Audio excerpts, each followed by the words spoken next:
croient, dit le Seigneur. Heureux ceux qui croient sans avoir vu. Alléluia, Alléluia, Alléluia, Alléluia, Alléluia, Alléluia, Alléluia, Amen. Le Seigneur soit avec vous. Et avec votre esprit. Évangile de Jésus-Christ selon saint Jean.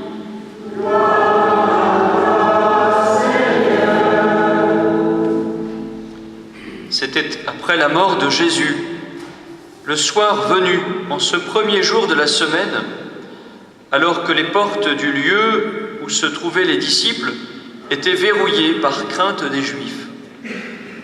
Jésus vint, et il était là, au milieu d'eux. Il leur dit : « La paix soit avec vous. » Après cette parole, il leur montra ses mains et son côté.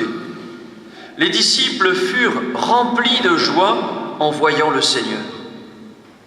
Jésus leur dit de nouveau : « La paix soit avec vous. De même que le Père m'a envoyé, moi aussi je vous envoie. » Ayant ainsi parlé, il souffla sur eux et leur dit : « Recevez l'Esprit Saint. À qui vous remettrez ses péchés, ils seront remis. À qui vous maintiendrez ses péchés, ils seront maintenus. » Or, l'un des 12, Thomas, appelé Didyme, c'est-à-dire jumeau, n'était pas avec eux quand Jésus était venu. Les autres disciples lui disaient : « Nous avons vu le Seigneur. » Mais il leur déclara : « Si je ne vois pas dans ses mains la marque des clous, si je ne mets pas mon doigt dans la marque des clous, si je ne mets pas la main dans son côté, non, je ne croirai pas. »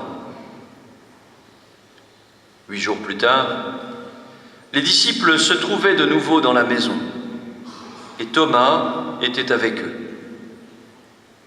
Jésus vient, alors que les portes étaient verrouillées, et il était là, au milieu d'eux.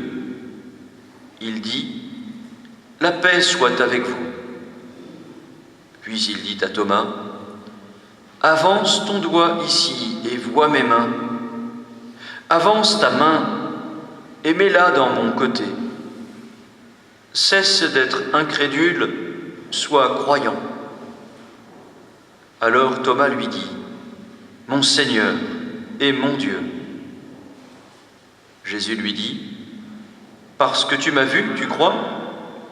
Heureux ceux qui croient sans avoir vu. » Il y a encore beaucoup d'autres signes que Jésus a faits en présence des disciples et qui ne sont pas écrits dans ce livre. Mais ceux-là ont été écrits pour que vous croyiez que Jésus est le Christ, le Fils de Dieu, et pour qu'en croyant, vous ayez la vie en son nom. Acclamons la parole de Dieu.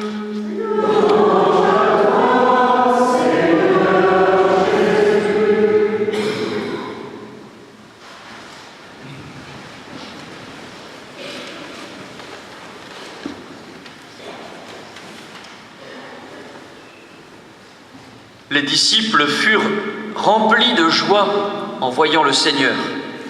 J'espère que cette joie, c'est aussi la joie qui habite nos cœurs en ces fêtes de Pâques, en cette fête si belle et si grande, comme je vous le disais au début de cette messe, que nous la fêtons chaque jour pendant 8 jours. Comme pour Noël, il y a une octave de la Nativité, pour Pâques, il y a cette octave de Pâques, qui nous donne tous les jours de nous réjouir de ce que le Seigneur a donné sa vie pour nous, de ce que nous avons reçu, ce témoignage des apôtres et de ceux qui nous ont plus directement transmis la foi, pour que nous puissions embraser par l'Esprit Saint qui souffle et qui a été soufflé et souffle encore sur nous, comme Jésus a soufflé sur les apôtres, afin que, réconciliés avec Dieu, nous soyons témoins de la miséricorde, de son amour, de son pardon, et aussi dans les œuvres de miséricorde. C'est vraiment un renouveau que nous sommes invités à vivre à chaque Pâques. Vous savez, le pire pour les chrétiens, un de nos anciens évêques, Monseigneur Perrier, aimait à le répéter, c'est l'habitude. Et la qualité du chrétien, c'est de s'émerveiller. Il y a un psaume qui dit « Chaque matin, ton amour se renouvelle ». Eh bien, chaque matin, nous devrions croire comme si nous n'avions jamais cru finalement, d'une manière renouvelée. Et c'est ce que dit l'oraison de ce deuxième dimanche de Pâques. Dieu de miséricorde infinie, tu ranimes la foi de ton peuple par les célébrations de Pâques. Augmente en nous ta grâce pour que nous comprenions toujours mieux, quel baptême nous a purifiés, quel esprit nous a fait renaître et quel sang nous a rachetés. Pour le comprendre, il nous faut en quelque sorte entrer dans cette scène. Nous connaissons bien de l'évangile de l'apparition de Jésus à ses disciples en l'absence de Thomas, puis à Thomas qui a douté de cette réalité de la résurrection. Pour que nous aussi, nous soyons emportés dans ce mouvement de foi des disciples et de Thomas, pour que nous ayons envie de dire avec Thomas « Mon Seigneur et mon Dieu ». Il y a d'ailleurs une petite astuce du texte que je vous donne, parce que c'est une clé de lecture de la parole de Dieu, de l'Évangile en particulier, pour que nous puissions nous identifier aux apôtres. Vous avez entendu qu'il nous a dit de Thomas qu'il avait un jumeau. Thomas, appelé Didyme, c'est-à-dire jumeau. D'ailleurs, plus exactement, on nous dit qu'il était jumeau, sans nous dire s'il avait un jumeau ou une jumelle, ce qui est toujours possible aussi. Est-ce que vous savez, est-ce que vous avez déjà posé la question de savoir comment s'appelait le jumeau ou la jumelle de Thomas? Aucune idée? Non. Peut-être Paul-Henri, puisque je vois que tu fais comme ça. À moins qu'il s'appelle Anne-Gaëlle, à moins qu'il s'appelle Henri ou Solène, à moins qu'il s'appelle Martin ou Christine. En fait, c'est nous. C'est nous le jumeau de Thomas. S'il n'y a pas de nom, c'est pour que justement on se dise, tiens, mais en fait, c'est qui ce jumeau de Thomas? Parce qu'en soi, ça ne rapporte rien qu'on sache qu'il était surnommé Didyme, c'est-à-dire jumeau. Ça ne rapporte pas grand-chose au texte. Et il y a souvent ça dans l'Évangile. Par exemple, dans les pèlerins d'Emmaüs, vous savez, on nous dit Cléophas et un autre disciple. Et on se dit, tiens, il ne savait pas comment il s'appelait l'autre. Pourquoi est-ce qu'il donne le nom à l'un et pas à l'autre? Parce que l'autre, évidemment, c'est nous. Et on peut toujours lire l'Évangile, et même on doit le lire comme ça, pour qu'il devienne vivant pour nous. Pour qu'on soit finalement comme si on avait été là, témoin aussi de la résurrection de Jésus. Et parce que c'est un peu vrai, parce que nous avons reçu, nous aussi, cette bonne nouvelle comme un témoignage. Saint Jean dit « Ce que nous avons vu, ce que nos mains ont touché du Verbe de vie, car le Verbe s'est fait chair », au début de sa première lettre. Nous pouvons nous identifier quand nous voyons le bon Samaritain, au bon Samaritain qui a besoin du soin de Jésus, parfois, humblement, au Samaritain lui-même, quand nous portons soin à nos frères. Nous pouvons être la brebis perdue ou au contraire être celui ou celle qui porte la brebis perdue dans les évangiles. Et c'est comme ça que se transmet la foi. Il y a une joie de ça aussi pendant le temps pascal, de cette foi qui se transmet. Personne n'a appris à croire en Dieu en lisant l'Évangile. Nous lisons l'Évangile parce que nous croyons. Éventuellement, j'espère, l'Évangile fait grandir en nous la foi quand nous le lisons. Mais il y a quelque chose de premier d'abord. Croire en Dieu, ça s'apprend sur les genoux de sa maman ou de son papa, d'un grand-père ou d'une grand-mère, d'un parrain ou d'une marraine, avec un catéchiste et les autres enfants du catéchisme, avec ceux qui nous ont aidés à grandir dans la foi, avec telle ou telle personne que nous avons connue et qui a été pour nous témoin de la foi. La foi, elle se transmet par des pages vivantes, ouvertes que nous sommes. Et c'est cela que le temps pascal doit raviver en nous, cette joie de croire, cette vie qui nous a été donnée et qui est en nous. Joie plus grande que nous croyons d'ailleurs, nous voudrions être comme Thomas, ça n'est pas rare qu'on dise d'ailleurs. Oh, moi je suis un peu comme Thomas, vous savez, je crois que ce que je vois. Normalement pas des bons chrétiens qui viennent à la messe comme vous, mais des gens qui ont un peu de mal à croire et qui ne viennent pas beaucoup à la messe, ils disent « Oh, moi je croirai quand je verrai ». Eh bien, sauf qu'on oublie que Jésus a dit à Thomas « Parce que tu m'as vu, tu crois, heureux ceux qui croient sans avoir vu ». Mais il y a une double béatitude. D'abord, Jésus dit à Thomas « Parce que tu m'as vu, tu crois ». Il fallait des témoins, et c'est le rôle des apôtres. Mais heureux ceux qui croient sans avoir vu Jésus ressuscité, 3 petits points, parce qu'ils le verront quand même, ils me verront quand même ressuscité dans la vie de l'Église. Est-ce qu'on se demande comment est-ce que de ça, on en est arrivé à nous qui sommes là ce matin? Ça fait 2000 ans quand même tout ça. Bien parce que Thomas et les autres ont transmis la foi. Certains sont allés en Égypte, d'autres dans le bassin méditerranéen, notamment Paul et Pierre. Et puis de Rome, quelques-uns sont venus jusqu'à Marseille et jusqu'à Lyon pour la Gaule, où les communautés chrétiennes ont commencé. Pensez à Sainte-Blandine, à Saint-Victor de Marseille. Et puis de là, la foi a remonté, et puis elle est allée en Allemagne, dans les pays celtes, qui nous ont réévangélisés à nouveau, pour une partie en tout cas.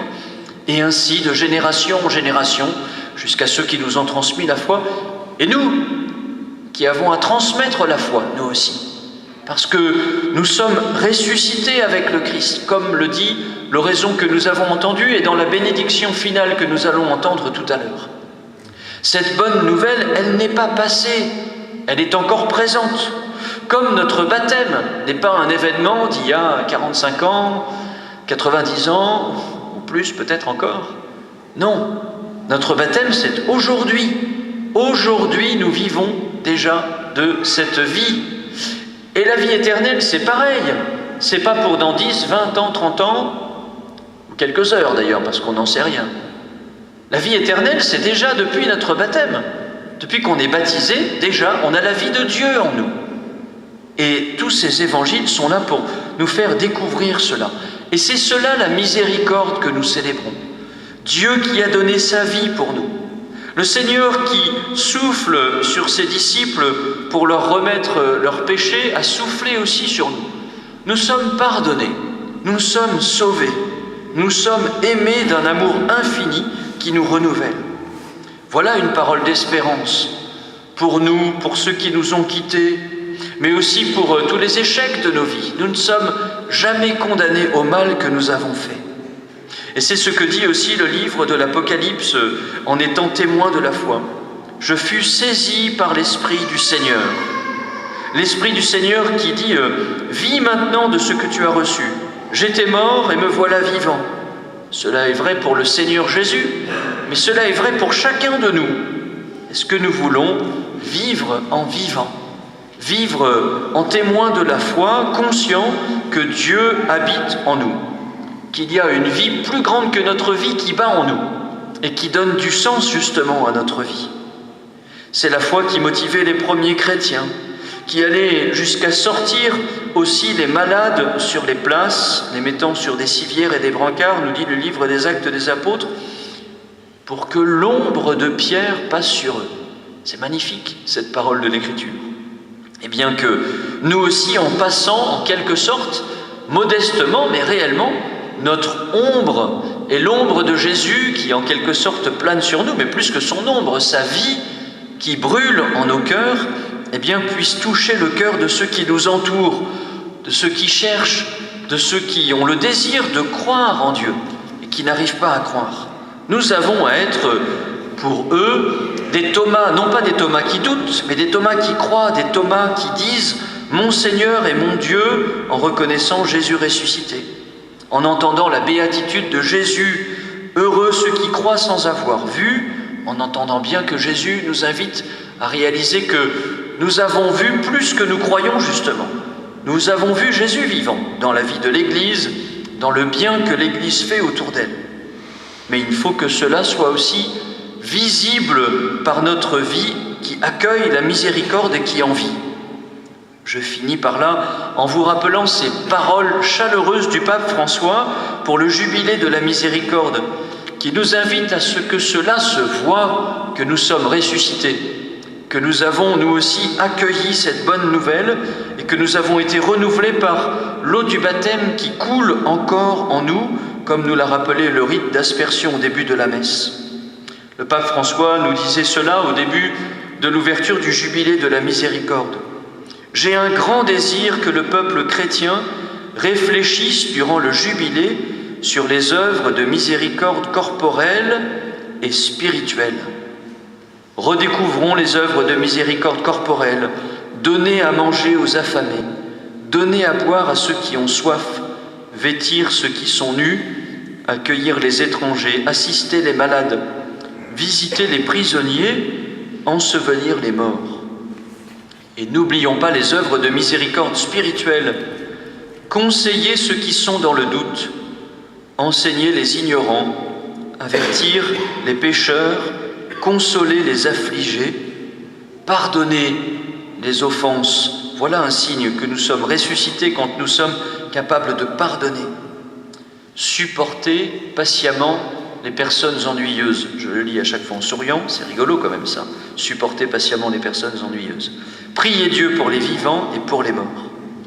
Demandons au Seigneur que chaque année, mais déjà cette année, la fête de Pâques ne soit pas comme une fête de Pâques de plus, mais que nous soyons renouvelés nous aussi dans la joie de reconnaître Jésus ressuscité, la joie du témoignage transmis par les apôtres qui nous invitent en lisant l'Évangile à nous identifier à eux pour être témoins de la foi, la joie d'avoir reçu la miséricorde, l'amour de Dieu qui nous renouvelle par son pardon, la joie d'être témoins par nos œuvres de miséricorde, par la force de l'Esprit.